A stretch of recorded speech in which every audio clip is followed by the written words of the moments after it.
Galing-galing ni Dom. Kinukuha niya sa taas ang kanta niya.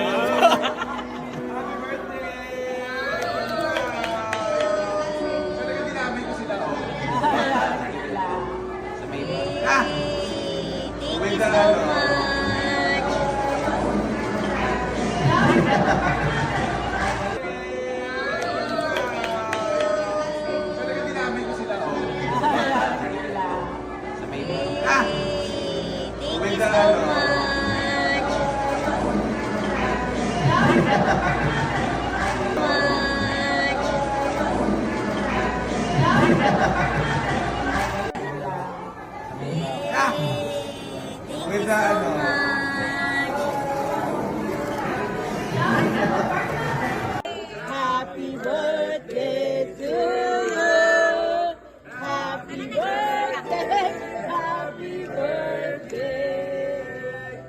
Happy birthday to you. Happy birthday.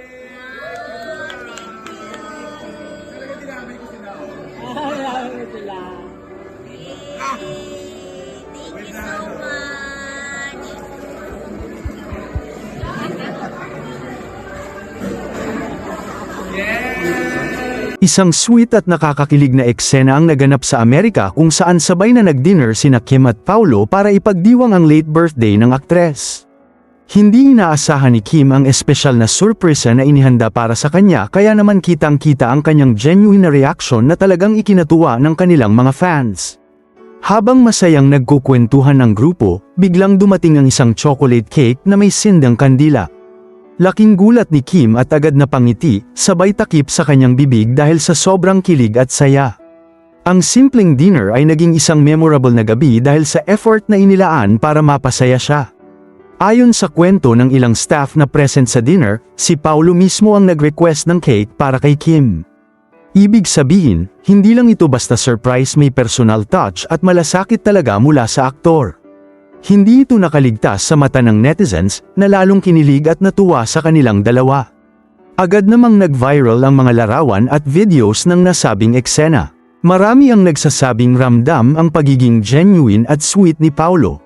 At kitang-kita rin ang happiness ni Kim sa simpleng gesture na yun. Para sa fans, isa itong patunay na may espesyal na connection ang dalawa, on or off cam. Sa huli, ang simpleng birthday dinner ay nauwi sa isang unforgettable moment at punong-puno ng saya, kilig, at totoong malasakit. Kaya naman hindi nakapagtataka kung bakit patuloy na sinusuportahan ng fans ang tandem ni Kim at Paulo. Maraming salamat sa panunood.